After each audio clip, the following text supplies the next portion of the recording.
Assalamualaikum warahmatullahi wabarakatuh. Salam sejahtera dan salam Malaysia Madani. Yang berusaha, Tuan Pengerusi Majlis Barisan Hakim yang arif lagi bijaksana, guru-guru yang dihormati serta rakan-rakan yang saya kasihi sekalian. Tajuk pidato saya pada hari ini ialah Rukun Negara Tonggak Perpaduan Malaysia. Hadirin yang dihormati, rukun negara merupakan ideologi kebangsaan yang menjadi panduan hidup seluruh rakyat Malaysia.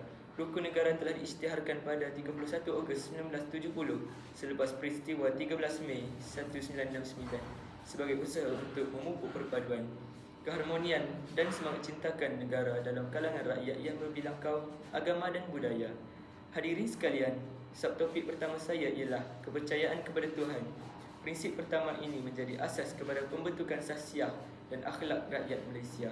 Walaupun rakyat negara ini menganut pelbagai agama dan kepercayaan, setiap agama mengajar nilai-nilai murni seperti kasih sayang, kejujuran, amanah, hormat menghormati dan tolong-menolong.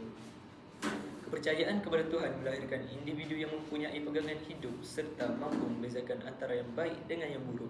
Apabila seseorang mempunyai nilai keagamaan yang kukuh, mereka akan lebih bertanggungjawab terhadap diri sendiri, keluarga, masyarakat dan negara. Sebagai pelajar, prinsip ini boleh diamalkan dengan menghormati rakan yang berlainan agama, tidak menghina kepercayaan orang lain serta sentiasa mengamalkan nilai-nilai murni dalam kehidupan seharian. Sikap saling hormat menghormati inilah yang menjadi asas kepada perpaduan masyarakat Malaysia. Jelaslah bahawa kepercayaan kepada Tuhan bukan sekadar prinsip pertama rukun negara, malah menjadi tunjang kepada pembentukan masyarakat yang berakhlak mulia dan hidup dalam suasana aman. Hadirin yang dihormati, subtopik kedua ialah kesetiaan kepada raja dan negara. Malaysia mengamalkan sistem raja berperlembagaan dari demokrasi berparlimen. Institusi yang di-Pertuan Agong dan Raja-Raja Melayu menjadi lambang perpaduan, kestabilan serta kedaulatan negara. Kesetiaan kepada raja dan negara bukan bermaksud memuja individu, tetapi menunjukkan rasa hormat terhadap institusi yang menjadi tonggak pemerintahan negara serta menzahirkan semangat patriotisme. Sebagai rakyat Malaysia, kita perlu berbangga menjadi warga negara yang hidup dalam sebuah negara yang aman, makmur dan berdaulat.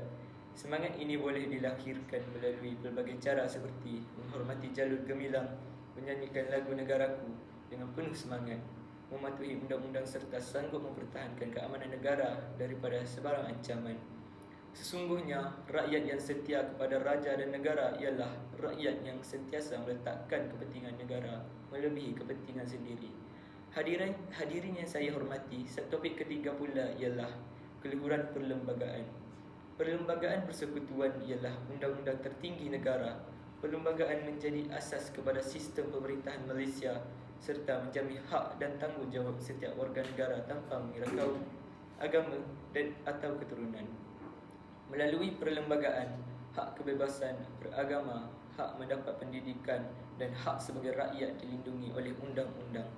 Pada masa yang sama, perlembagaan turut menetapkan tanggungjawab setiap rakyat agar sentiasa menghormati undang-undang serta memelihara keamanan negara.